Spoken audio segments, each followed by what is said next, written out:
Please. Thank you very much, sir.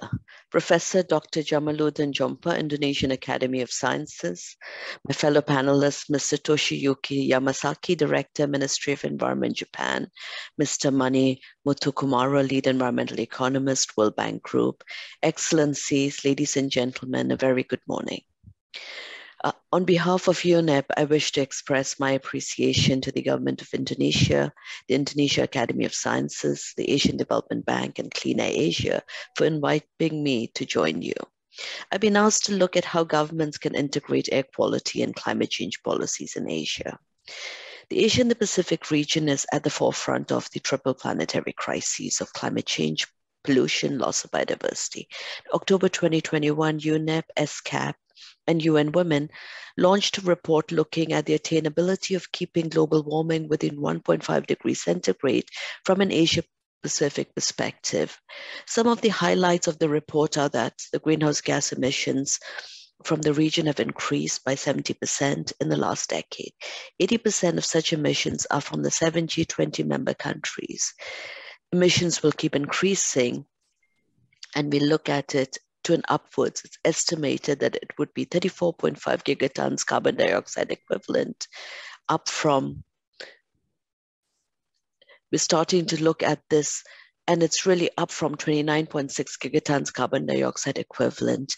And if we look at the current nationally determined contributions, nothing will change. A similar report will be prepared this year too and made publicly available with a planned side event at COP27 of the UNFCCC conference. So the adverse impacts of climate change and air pollution really already upon us, affecting our health, livelihoods, and everyone today, adding pressure on our already vulnerable ecosystems and communities and challenging our ability to meet the 2030 Agenda for Sustainable Development. Our region is not on track to achieve any of the environmental sustainable development goals. And we look at us, actually, we've seen a regression in climate action and a stagnation in progress on addressing urban air pollution. So what could be a way forward? Air pollution and climate change are closely linked, and many air pollutants have important climate impacts. These links can multiply the cost of inaction, but they can also be an opportunity to amplify the benefits of our actions and to catalyze even greater mitigation ambition. The Intergovernmental Panel on Climate Change, IPCC Special Report on Global Warming of 1.5 degrees centigrade said that efforts to address climate change must include mitigation of non-carbon dioxide pollutants, and that these efforts will produce multiple benefits for climate and health because the sources are the same. So a powerful way forward is therefore to use strategies and measures that integrate all air pollutants and greenhouse gas emissions. This will help national and city governments choose actions that rapidly reduce the rate of warming in the near term, prevent millions of premature deaths from air pollution globally, protect against dangerous climate feedback loops, and contribute to sustainable development. Opportunities to integrate climate and air quality agendas are largest, particularly for some countries in the Asia and the Pacific region. UNEP, together with the UNEP-convened Climate and Clean Air Coalition, CCAC, developed a comprehensive report on air pollution in Asia-Pacific science-based solutions. And this report identifies a portfolio of 25 clean air measures that would contribute to achieving the Sustainable Development Goals and deliver benefits for both health and socioeconomic development as well as climate. For this to be successful, we found three important ingredients.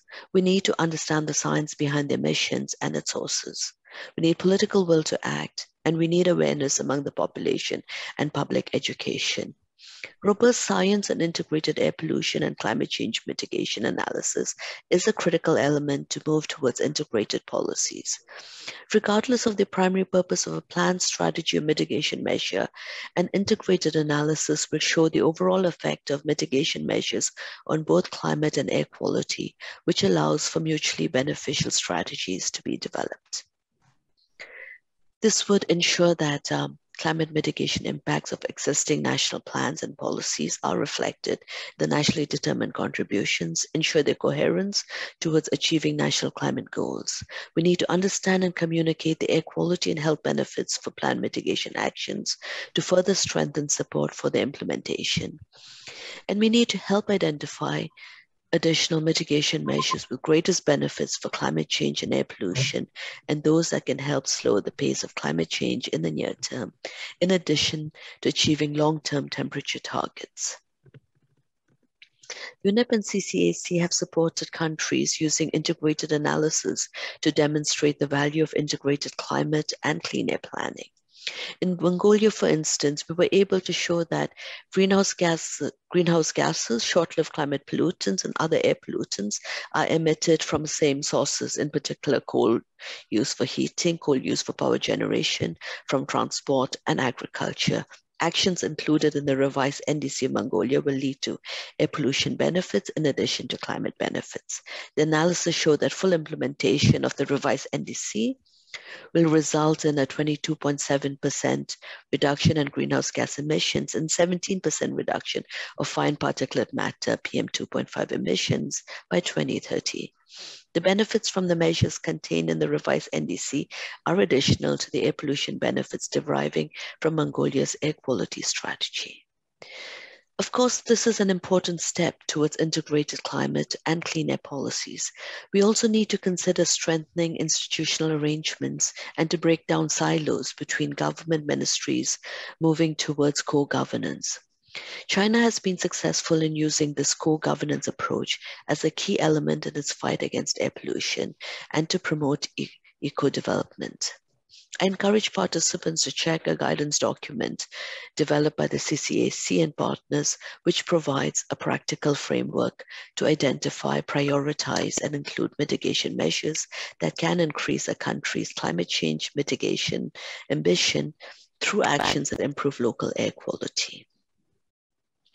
ESCAP recently organized an expert group meeting, which included discussions on a regional modality on air pollution for the upcoming 7th Committee on Environment and Development at the ministerial level. In 2021, UNEP developed the first global assessment of air pollution legislation. We reviewed national air quality legislation in 194 states in the European Union. The report assessing air quality legislation found that the primary global guidance on air quality is scientific, as provided by the World Health Organization's air quality guidelines. While we've seen some progress and some good initiatives, we found that existing initiatives have not yet fully succeeded in reversing our region's air pollution.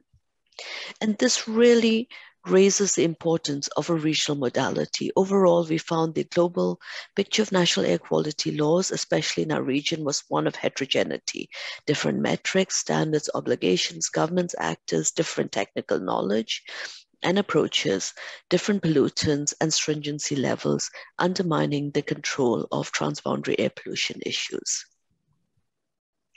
I've also been asked today to see if we can rely on the Paris Agreement and NDCs to achieve air pollution reduction, in addition to greenhouse gas reduction. If yes or no, why?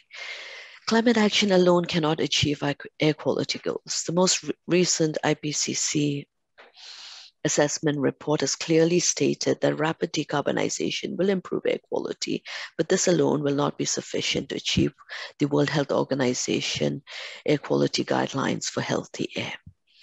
But there is potential for some countries who are in their initial policy phase of reducing both air pollution and greenhouse gases like China did. These countries can take advantage of the Paris Agreement and their nationally determined contributions to strengthen their policies and their implementation by learning from countries which are at a more advanced stage of implementing air quality and climate change policies in an integrated manner. Other countries can leapfrog ahead. This could help in securing additional technical and financial support for the NDC implementation. This may not be necessary for countries that are already at an advanced level of air pollution and greenhouse gas reduction. These countries must work on high-impact policies which may not have an equal level of benefits for both climate and air quality. For both types of countries, the following steps would be essential. They need to conduct a mapping and assessment of the current sector-wide policies, which have strong correlation for the co-benefits.